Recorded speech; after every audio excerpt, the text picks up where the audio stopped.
Kiedy pierwszy raz przyleciałam do Turcji, czekało mnie nie lada wyzwanie. Miałam poznać rodzinę mojego męża, turecką rodzinę. A to jest bardzo ważne wydarzenie dla przyszłej synowej. Mój mąż oczywiście, jak to chyba każdy Turek, opowiadał różne historie na temat swojej rodziny. I powiem Wam, że jechałam trochę z duszą na ramieniu, bo mój mąż bardzo liczył się ze zdaniem swojej rodziny. I to jest dość powszechne w Turcji. Turecka rodzina to nie tylko dodatek, to nieodzowny element ich życia. I rodzina uczestniczy w każdych ważnych wydarzeniach w życiu, a także podczas podejmowania najważniejszych decyzji, czy to związanych z karierą, czy to związanych z życiem osobistym, tak jak właśnie wybór partnera czy partnerki. Mając tą świadomość, wiedziałam, że poniekąd waży się moje być albo nie być w jego życiu, poniekąd waży się nasza relacja, czy ona pójdzie o krok dalej, czy nie. Ważna była akceptacja ze strony właśnie głównie rodziców mojego męża i jego krewnych. No i to mnie trochę przerażało. Z perspektywy czasu uważam, że mój mąż trochę zbytnio mnie postraszył swoimi rodzicami. Tylko chyba nimi tak mnie bardziej straszył. Reszta to była... To były osoby, które na pewno mnie pokochają, natomiast nie wiadomo, jak jego mama czy tata się zachowają. I jakby patrząc z perspektywy czasu, po poznaniu wielu Turków, po poznaniu wielu tureckich rodziców, widzę, jak moja teściowa i mój teść są wspaniałymi, ciepłymi ludźmi i bardzo otwartymi. Mogę powiedzieć, że trafiło mi się jak ślepej kurze ziarno, ale nie zmienia to faktu, że byłam zestresowana i pewne rzeczy w tureckiej rodzinie mnie zdziwiły, a inne zszokowały. I o tym dzisiaj chcę Wam opowiedzieć. Pierwszą rzeczą, jaką rzuciło mi się w oczy, to było, można powiedzieć, wielkość rodziny. Tak to określmy. O ile w Polsce te nasze więzi rodzinne, w zależności od rodziny oczywiście, są albo mocniejsze, albo słabsze, to jednak, umówmy się, nie utrzymujemy zbyt zażyłych kontaktów z taką piątą wodą po kisielu, nie wiem, na przykład z kuzynostwem rodziców. Kiedy gdzieś tam dorastamy, to bardzo często to się gdzieś rozjeżdża, a już w ogóle dzieci kuzynostwa to już w ogóle gdzieś tam bardzo z rzadka mają jakieś bardzo zażyłe relacje. Natomiast w tureckiej rodzinie tak. Utrzymujemy bardzo zażyłe relacje nie tylko właśnie z najbliższymi, nie wiem, dziadkami, ciotkami, wujkami, ale też właśnie z piątą wodą po kisielu. Podczas właśnie pierwszej wizyty w Turcji właśnie najpierw poznałam. I kiedy przyleciałam pierwszy raz do Turcji, to najpierw poznałam rodziców i brata mojego męża. I potem zabrał mnie on razem ze swoją rodziną, rodzicami i bratem do dziadków na wieś. I tam dziadek zabrał nas na wieś, z której pochodzi rodzina mojego męża, aby mnie oprowadzić po tej wsi, pokazać różne ciekawe rzeczy, na przykład dom, w którym wychowywała się moja teściowa. I okazało się, że połowa tej wsi to jest nasza rodzina, to znaczy to była wtedy rodzina mojego męża. Więc tu mieszkała jakaś tam kuzynka, tu mieszkała jakaś tam, nie wiem, 10. siostra dziadka. Tutaj mieszkał trzeci syn 5. w kolei brata dziadka. I tak dalej, i tak dalej. I tak jak mówię, okazało się, że połowa tej wsi to jest rodzina. Że też oni to po prostu spamiętują, tych ludzi. To mnie zszokowało. Wchodząc do tureckiej rodziny, musiałam spamiętać oczywiście imiona i zwroty, którymi powinnam się zwracać, nie tylko w tej w tym najbliższym kręgu, czyli ciotki, wujkowie, teściowie, dziadkowie i tak dalej, ale też te piąte wody po kisielu. Więc jeżeli nie oglądaliście mojego filmu o tureckiej rodzinie i nazewnictwie związanym z turecką rodziną, to zapraszam Was do obejrzenia tego filmu, gdzieś Wam tutaj podkleję. I jak zobaczycie, o czym ja mówię, jak różnie nazywa się różnych członków rodziny, to jeżeli to sobie przełożycie na właśnie takie jakieś dalsze kuzynostwo, dalszych krewnych, no to się już robi skomplikowane, bo trzeba wiedzieć co, jak, kto, z kim, z której strony jest spokrewniony, żeby odpowiednią nazwę w stosunku do tej osoby użyć. Kolejną rzeczą, która mnie bardzo, ale to bardzo zszokowała, to były odwiedziny bez zapowiedzi. I to pewnie wynika gdzieś tam z naszego po prostu podejścia do życia, do pojęcia kultury. W Polsce myślę, że wiele osób mogłoby to odebrać jako taki brak kultury, kiedy ktoś nagle bez okazji, bez jakiejś tam wcześniejszej zapowiedzi wpada do Was i oczekuje ugoszczenia, a jak nie ugościsz go po królewsku, no to potem jest ambaras. I słuchajcie, ale to nikt nie jest zły, że nagle, kiedy siedzicie sobie na przykład już wieczorem przed telewizorem, zrelaksowani, nagle ktoś puka do drzwi i okazuje się, że za drzwiami stoi pełno ludzi i oni wpadli z wizytą, bo akurat byli przejazdem. Nieważne, że mają telefony, że jest technologia, że mogliby zadzwonić, a tak sobie pomyśleli, przejeżdżali tutaj obok, zobaczyli, że światło się pali, no to stwierdzili, że wpadną. I wtedy zaczyna się gonitwa, przeszukiwanie czegoś i tak dalej.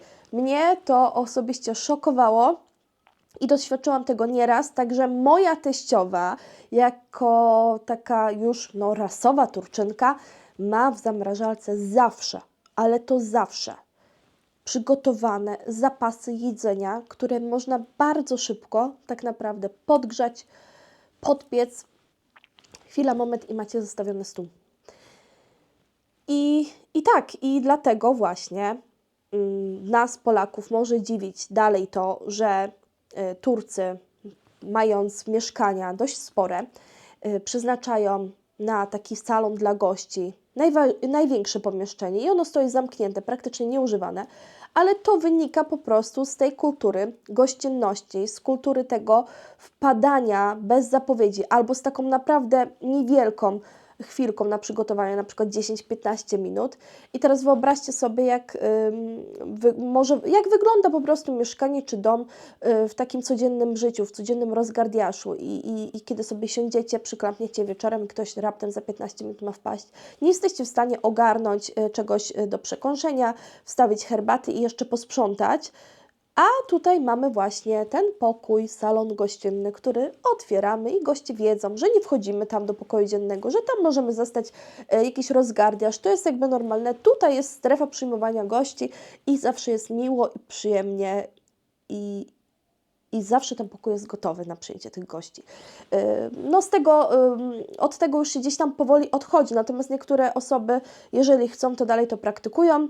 Jak już jesteśmy przy gościach, to musimy wspomnieć o gościnności i Turcy na pewno, co można o nich powiedzieć, to to, że są gościnni. Turcy, tak jak wspomniałam wcześniej, nie dość, że mają pokój dla gości, tak? Nie dość, że mają w lodówkach pełno pysznego jedzenia dla gości przygotowane, to jeszcze bardzo chętnie przyjmą Ciebie, jakby niezapowiedzianego gościa i jeszcze namówią Cię, żebyś koniecznie został u nich na noc, że będzie super, że będzie fajnie i tak dalej. Jedzenie się nie kończy, czaj się nie kończy, siedzisz, jesz, skończysz jeść, zaraz już pani domu bądź inne kobiety biorą ten talerzyk i chcą Ci dołożyć, dokładkę dać, bo widzieli, że szybko zjadłeś, że na pewno Ci smakowało i oni dołożą. Czaj, jak się skończy czaj, to absolutnie zaraz szklaneczka znika z Twoich rąk, nawet nie wiesz kiedy i jest dolewana herbata. Także gościnność jest tutaj na bardzo, bardzo wysokim poziomie i taką ujmą na honorze każdego Turka jest usłyszeć to, że jest on niegościnny, że potraktował gości bez szacunku. To chyba jest najgorsze, co może usłyszeć właśnie turecka rodzina o sobie.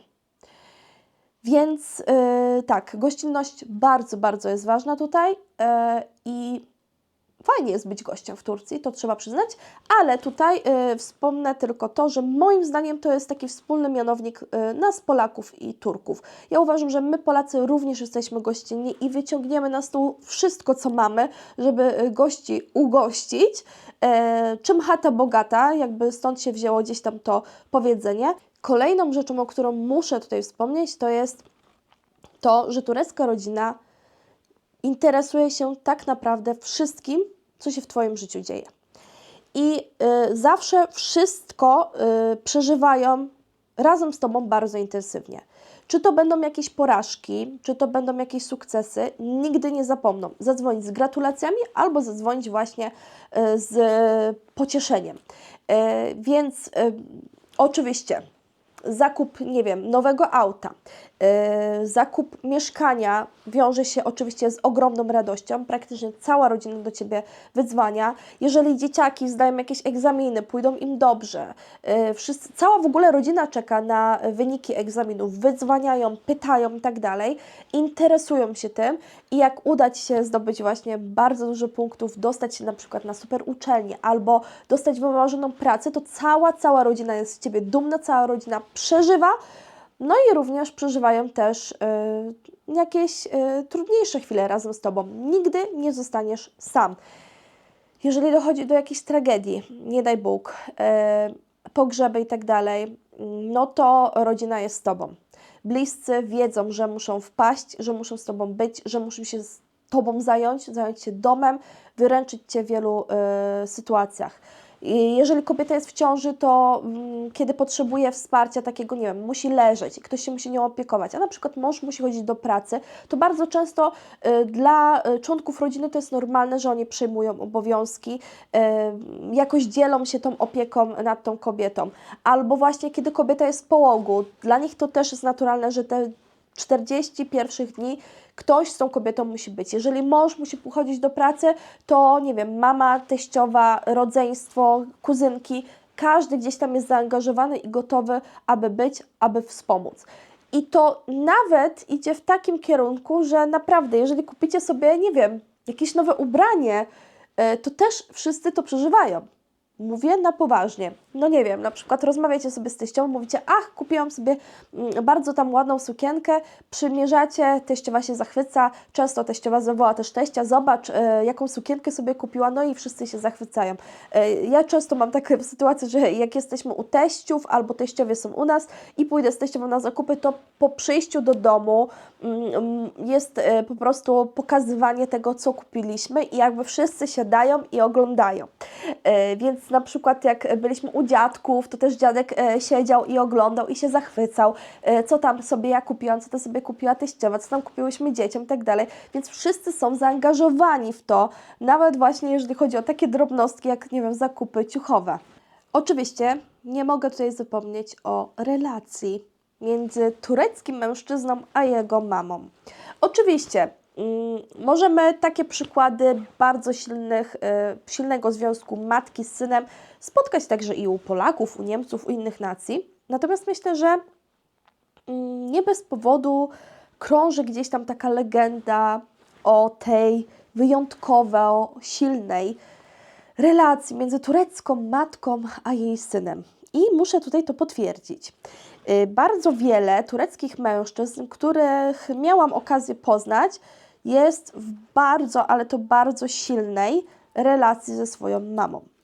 I może to być duży problem dla kobiety, która wiąże się z tureckim mężczyzną. I nie mam tutaj na myśli tylko Polek lub kobiet z innych krajów, ale także Turczynki. Same Turczynki narzekają na ten związek, wyjątkowy związek tureckiego mężczyzny i jego mamy. I tak, oczywiście, że bardzo często Turczynki mają bardzo dobrą relację i wyjątkową relację ze swoim ojcem, ale to nie ma moim zdaniem absolutnie porównania do relacji mężczyzny z jego matką.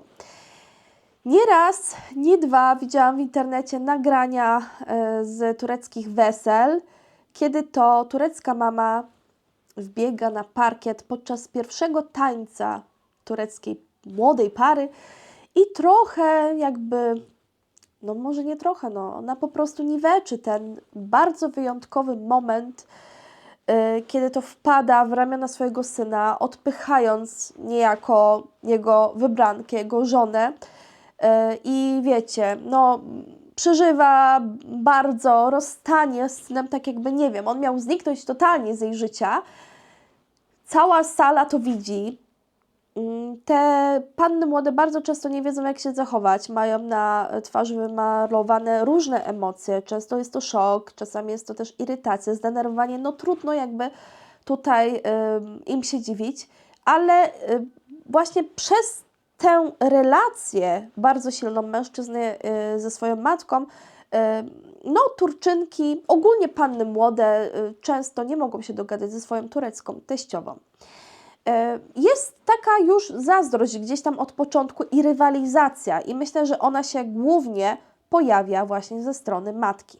Jeżeli kobieta, która wiąże się z tureckim mężczyzną, widzi już na początku bardzo zażyłą relację, widzi gdzieś taką, czuje taką rywalizację między sobą a matką swojego partnera, no to nie może być to zdrowa relacja. Oczywiście nie wszyscy tureccy mężczyźni mają takie niezdrowe relacje z matką i tak samo nie wszystkie tureckie matki tak traktują swoich synów. Bardzo wiele kobiet podchodzi właśnie ze zrozumieniem, rozumie, że jakby już przestały być najważniejszą kobietą w życiu swojego syna i to żona powinna być dla niego tą najważniejszą, ale jednak jest to bardzo częsty problem. I niektórym kobietom przychodzi po jakimś czasie, innym nie. Dla wielu jest to taki wyścig do końca życia, ale to też nie działa tylko ze strony matki, która gdzieś postrzega tę żonę swojego syna jako rywalkę, ale też mąż bardzo często daje swojej żonie do zrozumienia, że jego mama robi coś lepiej, jego mama ugotuje coś lepiej, jego mama tak i tak robi, więc ty też tak powinnaś, więc to też gdzieś tam się może objawiać i dla wielu, wielu kobiet, powtarzam, nie tylko kobiet z innych krajów, ale też samych Turczynek, jest to ogromny problem. Więc tak, to może szokować. Ja przyznam szczerze, że chyba nie znam żadnego Polaka, który miałby aż tak silną relację ze swoją mamą, jak wielu naszych tureckich znajomych.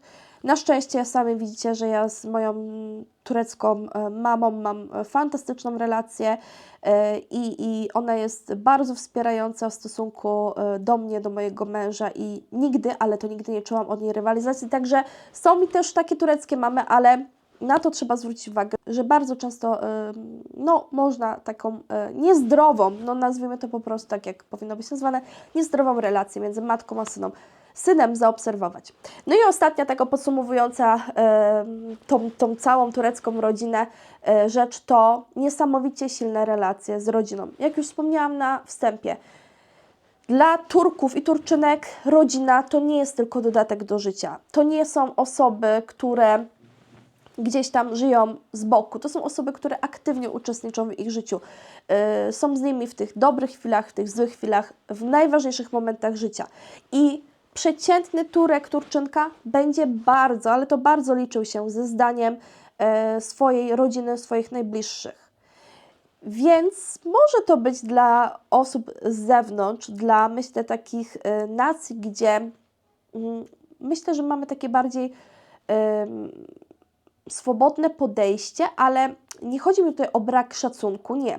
Myślę, że na przykład w kulturze polskiej to gdzieś działa już w ten sposób, że rodzice okazują szacunek swoim dorosłym dzieciom w ten sposób, że im ufają ich decyzjom i wiedzą, że to jest niezdrowe decydować za nich, że oni już są teraz dorośli i oni podejmują swoje decyzje. Ja jestem od tego, aby doradzić coś, a nie od tego, aby decydować albo aby narzucać swoją opinię. Natomiast w wielu tureckich rodzinach dalej jest takie podejście, że starsi narzucają opinię, starsi zawsze mają rację i młodsi powinni ślepo im ufać. Czy to jest dobre? Ocencie sami. Ja pozostawiam Was z tą refleksją i dziękuję za obejrzenie dzisiejszego filmu i mam nadzieję, że zobaczymy się w kolejnym filmie już niedługo.